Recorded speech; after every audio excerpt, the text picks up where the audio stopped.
Les amis, on est le lundi 11 novembre. Et ouais, pas de repos pour les guerriers. Donc je suis éclaté parce que j'ai chopé un rhume ou un truc comme ça. Je pense pas que c'est une grippe. Alors oui, dans les climats tropicaux, oui, quand il fait 30 degrés ou 35 degrés, vous pouvez attraper des grippes, ce genre de choses. Je pense qu'il y a un facteur aggravant, c'est qu'on utilise beaucoup la clim, et notamment la nuit, pour dormir. Tout le monde, quasiment. Et il suffit que vous soyez, enfin que ce soit un climat un peu humide ou que vous soyez un petit peu humide avant de dormir. Et je pense que c'est ce qui s'est passé. Je pense que jeudi, quand je suis revenu du terrain, je me suis endormi légèrement humide et avec la clim là. Donc là, ça fait depuis vendredi. Ouais. Vendredi que je me sens pas super bien. Là, on est lundi, ça fait quelques jours. Donc c'est juste un petit moment, enfin, un mauvais moment à passer, mais c'est pas dramatique. Je me suis souvenu que j'avais du Vaporub. J'en ai déjà parlé une fois. Ça là. Ça pousse comme du chien non chez moi.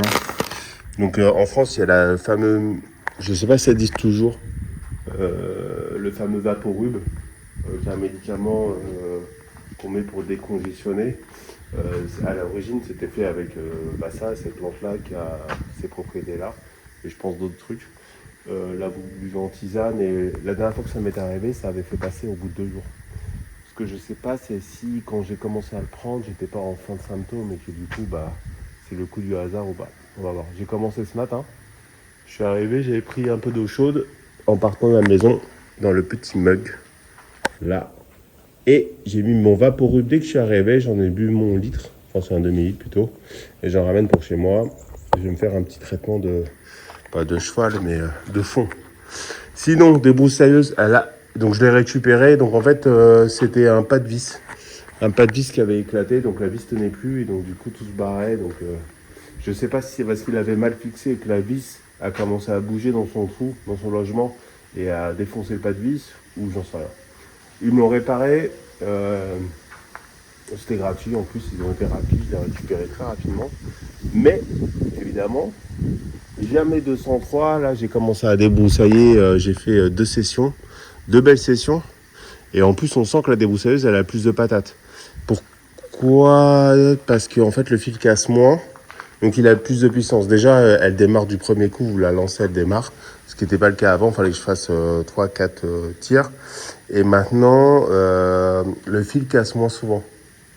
Mais là encore, est-ce que c'est parce qu'il fait un peu plus sec qu'il y a 2 mois et du coup, l'herbe est plus légère ? Mais j'ai bien quand même l'impression, avant je changeais de fil 3 à 4 fois par session, et là peut-être une fois quoi. Et puis maintenant j'ai une technique où je commence à couper en hauteur environ à 1,50 m, je descends à 1,20 m, ensuite à 60 cm et ensuite je rase le sol. Comme ça me fatigue moins le fil. Donc j'ai bien avancé là, mais maintenant, enfin la troisième fois, le bouton d'accélérateur ne fonctionne plus, il est tout dur. Là j'ai peur que si j'appuie plus, il casse. Donc il faut que je le ramène une troisième fois, j'en ai ras le bol. Est-ce que c'est moi ? Est-ce que c'est eux quand ils ont fait leur maintenance, ils ont mis un truc ? Après là ça devrait pas, enfin ça n'a pas l'air cassé, il n'y a aucune pièce qui bouge à l'intérieur. J'ai essayé de dévisser, j'ai réussi à tout enlever sauf une vis que j'arrive pas à dévisser. Et du coup j'arrive pas à voir ce qui coince parce qu'évidemment c'est la vis qui empêche d'ouvrir la partie où il y a le mécanisme. Donc bon, après ça m'a permis de démonter le reste et ça va, c'était pas trop compliqué. Je vais leur ramener, puis voilà, on commence à me connaître. Je suis le français à la débroussailleuse. J'ai planté un pistachier, il me reste 2 pistachiers à la maison, j'en ai ramené un. Il était en convalescence, j'en ai planté un des 2. Donc vous l'avez vu la semaine dernière, j'ai récolté les bananes. Donc je pense que celui-là, le plus grand des rejetons, va me refaire une fleur de bananier. Ce qui m'a l'air d'être la taille à peu près similaire. Donc là, toujours mes 3 petits rejetons, ça fait plaisir. Maintenant, c'est flagrant. Certains citronniers, enfin certains agrumes, ils font des feuilles énormes. Énormes. Depuis que je mets l'engrais, ce qui n'était pas le cas avant. Donc ça, c'est super, parce que ça veut dire que le tronc, il commence à être bien épais. Donc voilà, il n'y a plus qu'à patienter pour avoir des fruits. En sachant qu'un citronnier, ça peut prendre plus ou moins de temps suivant l'espèce, suivant si c'était une bouture ou pas une bouture. Là je pense que ça c'était des boutures ici, ils font beaucoup de boutures. Ça c'est mon... Voilà, bah, ça lui c'est un exemple hein, de ce qui marche avec l'engrais, il a poussé d'un coup quoi. Vraiment. Là il y a encore quelques mois, voire presque un an pour avoir des fruits je pense. Sinon mon petit... c'est le Ginkgo biloba celui-là. Hein, qui se déracinait en fait tellement il avait poussé d'un coup. Il se déracinait, il avait perdu tout son feuillage. Et regardez, je l'ai planté, je l'ai coincé avec des pierres parce qu'il est trop lourd. Et là, regardez, il fait plein de petites pousses. Donc ça, c'est marrant. Donc lui, il n'est pas mort, je suis content. Donc voilà. Là, je pars dans les forêts.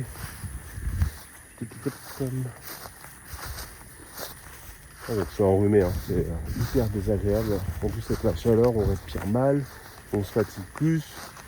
Bref, nous les hommes, quand on a un petit rhume, c'est la fin du monde. Ou quasiment. Regardez. Par contre, il sert de déjeuner à quelque chose. Hein. Je sais pas si c'est des sauterelles ou je sais pas si c'est les chenilles. Il y a énormément de papillons, donc j'imagine que les chenilles elles doivent se régaler par là. D'ailleurs, je me suis dit qu'il fallait que je fasse gaffe quand je coupe là. La dernière fois, je m'étais rendu compte qu'il y avait énormément de chenilles dedans. Donc quand je les coupe et que je les mets au pied, je pense que je les amène moi-même à table en fait.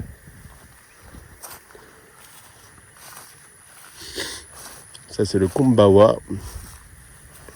J'espère qu'il va refleurir dans pas longtemps lui. Parce qu'il m'avait fait pas mal de fruits là, cette année.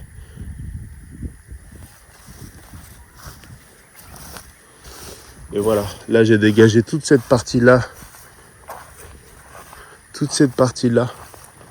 Hein, avant là, c'était au milieu de forêt comme ça. Donc ce bananier, ça l'a vraiment pas empêché de pousser. Il est très beau. Donc lui, typiquement, c'est un rejeton de celui que je vous ai montré au début. Et il prend bien quoi. Et les bananes étaient super bonnes. Hein. C'est les petites bananes que j'avais mangées en Asie, qui sont des bananes un petit peu dodues et couleur crème. Et qui sont assez douces, sucrées et agréables en bouche. J'aime beaucoup cette variété-là. Et le cocotier, c'est pareil. Il n'a pas l'air d'avoir trop souffert. Donc pareil, voilà, j'ai débroussaillé. Mais le problème maintenant, c'est que... Donc là, il y a un arbre. Là, j'ai le cocotier. Donc en théorie, là-dedans, j'ai un arbre. S'il n'est pas mort étouffé. Et donc, ce que je vous explique, c'est que je taille à la cime. Je descends de 50 cm, je taille. Je descends, je taille. Et dès que je vois des feuilles qui ressemblent pas à des mauvaises herbes, maintenant je commence un peu à les reconnaître, je m'arrête. Mais le problème c'est que des fois c'est tellement dense qu'on voit rien. Mais c'est sympa sinon, ça vit hein, dedans. Il n'y a pas de serpent par contre, ça c'est cool, j'entends pas de serpent se barrer quand j'arrête la débroussailleuse, donc ça je suis plutôt content, ils ont pas l'air de trop s'y plaire ici. Mais en général les serpents ils vont plutôt aller dans des tas de pierres. Parce que c'est là que se cachent les araignées, les scorpions, des trucs comme ça.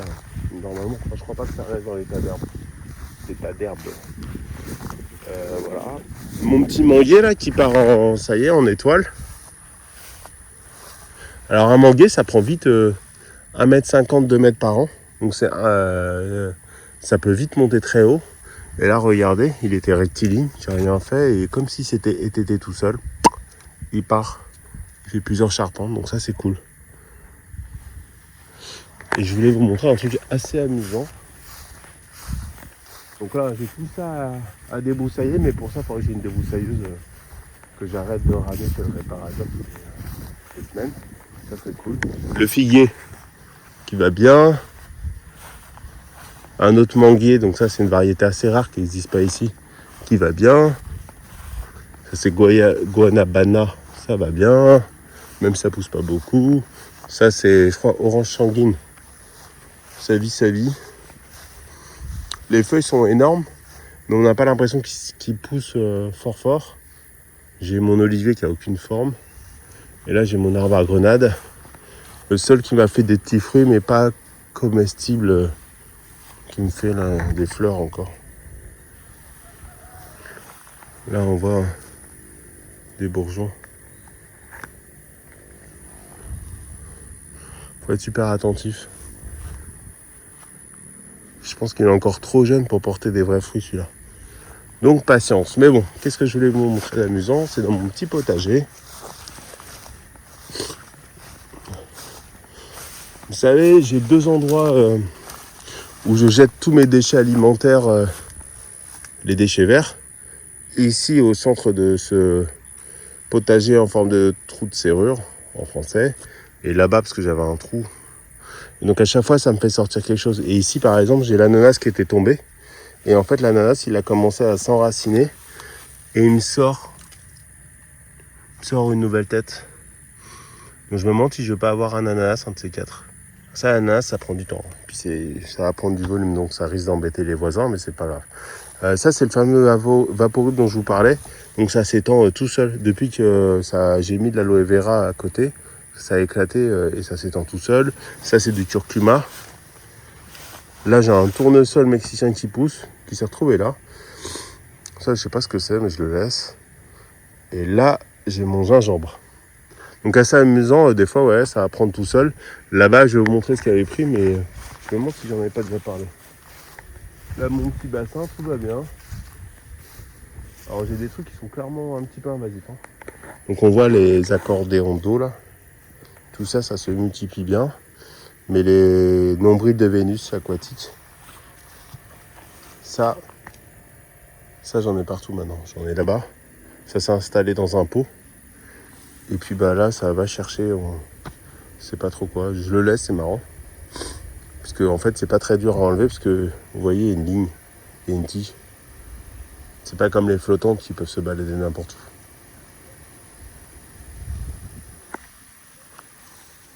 Les bananiers que j'ai plantés la semaine dernière, j'en ai un ici, un là-bas, tout va bien. On s'est pris une toute petite pluie aujourd'hui, donc j'arrose même pas pour l'instant. Je vais arroser jeudi. Parce que dans la semaine, il n'avait pas plu, mais j'ai arrosé jeudi. Et puis il a plu ce week-end, il a plu vendredi et samedi de mémoire. Hop, et je vais vous montrer les derniers trucs qui sont sortis de mon compost. Donc, là, on a un manguier. Donc ça, c'est clairement parce que j'ai jeté des noyaux de mangue. Hein, vous voyez un peu tous les types de déchets. Encore une tête d'ananas ici. Mais je pense pas que comme ça, celle-là, elle va prendre. Là, c'est de la papaye qui pousse. Et je sais pas si elle a survécu. Alors ça, c'est quelque chose. Hein. Je sais pas ce que c'est, mais ça, c'est quelque chose. Et j'avais aussi de la courge, enfin un type de courge. Voilà. Donc ça, c'est assez amusant. Parce que ça pousse tout seul, quoi, sans effort. Là, j'ai une deuxième plante de papaye ici qui pousse. Voilà. Bon, j'espère que cette fois, ce sera la bonne pour la débroussailleuse. Que je vais pouvoir continuer de nettoyer toute cette partie-là. Et que la saison des pluies va se calmer légèrement pour donner moins de vigueur au terrain, même si ça me fait plaisir de voir les arbres pousser. J'ai vérifié tout ce que j'avais planté la semaine dernière, il n'y a aucun problème. Là, il y a un pistachier là, qui prend bien. Pistachier, c'est solide. Hein. C'est pour ça qu'en France, on commence à en planter un peu partout dans le sud. Et là, c'est le nouveau pistachier que j'ai planté ce matin. Voilà. Il faisait un peu la gueule quand il est arrivé. Là, il a sorti quelques pousses. Mais ceux-là, je vais dézoomer. Je les avais plantés, ils faisaient cette taille-là aussi. Et je les ai plantés il y a... ça fera 2 ans en février. Donc ça fait un peu plus d'1 an et demi. Donc ne pas s'inquiéter. Et puis maintenant, les troncs, ils sont énormes. Donc c'est pour ça aussi qu'il fallait que je me dépêche de les planter. Parce que les racines de ces arbres, elles sont en train de s'étendre un peu partout. Et du coup... si vous plantez quelque chose après, il n'y a pas de place pour ces racines pour se développer, donc c'est beaucoup plus difficile de réussir. Donc en théorie, quand vous plantez assez proche comme là, vous essayez de planter en même temps, quasiment en même temps, avec des arbres qui ont des fréquences de croissance à peu près identiques, hein, c'est jamais identique, mais à peu près. Là j'ai de la consoude partout sur mon muret, alors j'ai essayé d'en enlever, et paf, ça a tout fait s'effondrer ici, c'est l'enfer. Donc il y en a qui mettent énormément de produits, donc du type glyphosate là-dessus. Moi je le fais pas, pour plein de raisons, comme certains d'entre vous. Mais là, ce qui est sûr, c'est que quand vous tirez, toutes les pierres qui sont en fait empilées les unes dans les autres, elles tombent avec en fait.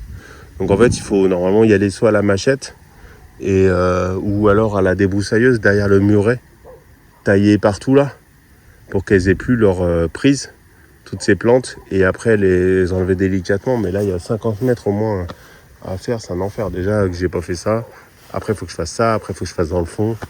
Donc le muret, c'est vraiment chronophage et c'est en dernier. Mais en tout cas, ça m'apporte beaucoup de jolies fleurs, regardez-moi ça.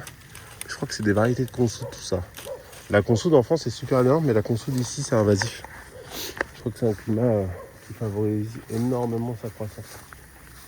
Regardez comme c'est joli. Alors évidemment, c'est des nids à abeilles, à papillons et tout ça. Donc, quand vous avez des fruits comme ici la goyave par exemple, là ce goyavier là qui est le tout premier goyavier, enfin celui-là par exemple il a 2 ans. Il va avoir 2 ans en février, comme les pistachiers, il a été planté à la même époque. Et là il commence déjà à me faire des fruits. Et c'est la première année où il me fait des fruits. Et il m'en fait pas un peu. Là j'en ai vu en haut, là j'en ai pas sur toutes les branches, mais j'en ai pas mal. Donc là la goyave, je vais commencer à pouvoir en consommer tous les ans, parce que j'ai celui-là qui commence à donner. J'ai, je pense, celui-là qui va donner dans pas longtemps, c'est une affaire de 6 mois. J'ai celui-là, pareil, et j'en ai un au fond qui est très grand. Donc lui, je pense qu'à la prochaine floraison, il va m'en donner un paquet. Là, regardez, je sais pas si pour les plus anciens qui me suivent, là, c'est un tas de pierres. En fait, j'avais fait une pyramide, on va dire Maya. Toutes les grosses pierres du terrain qui me gênaient, machin, qu'on n'avait pas cassées, je les avais mises là. On voit des bouts de pierre ici. Et ben regardez, quand ils disent ouais, mettez des cailloux, ça empêche la végétation. Ben regardez ce qui a poussé quoi. Et avant, j'allais souvent là-dessus parce que c'était le seul endroit où je captais du réseau. Maintenant, je capte la 4G, donc j'ai plus besoin. Mais avant, je me mettais en haut sur le tas de pierres. Alors, ce qui est un peu dangereux parce que déjà, c'est pas hyper stable, mais bon, on fait attention. Mais en plus, c'est surtout les serpents ici. Les serpents, ils adorent se mettre dans les pierres. Donc, vous pouvez venir dessus et puis à un moment le déranger pour X raisons, puis l'énerver, puis après, un serpent énervé, c'est jamais bon quand vous êtes à côté. Moi, j'ai jamais fait ça, mais j'ai un copain qui a un terrain un peu plus au nord que moi, et plusieurs fois, ces ouvriers, ils ont trouvé des serpents. Alors, il y a plusieurs variétés, mais on a 3-4 espèces qui sont assez dangereuses, voire mortelles. Et donc voilà. Pas le choix, il faut faire super attention, et tout ça pour dire qu'ici, je ne mettrai pas de produits, mais j'ai pas pour autant la solution miracle pour éviter de défoncer le mur en pierre sèche. Qui est un mur typique ici, hein. Tous les Mayas de la région mettent les séparations de leur terrain avec ce type-là. Hein, de toute façon, c'est un endroit où on a énormément de pierres, donc forcément, il fallait bien qu'ils en fassent quelque chose. Et plutôt que de faire un tas de pierres, ils mettent des murs, quoi. Alors après, avant, ils faisaient de la construction aussi. Hein. Un peu comme dans le sud de la France. Hein. Des constructions à base de pierres avec des murs très très épais, aussi pour mieux isoler de la chaleur. Voilà. Donc ça va dans là-dedans. Tout ce bazar, je le range et je file prendre une douche chez moi. Et surtout me faire ma petite tisane comme un papy de Vaporub pour me soigner de ce petit rhume. Voilà, salut. Vous voyez, c'est pas du chiquet. Salut les amis, à très bientôt. Ciao.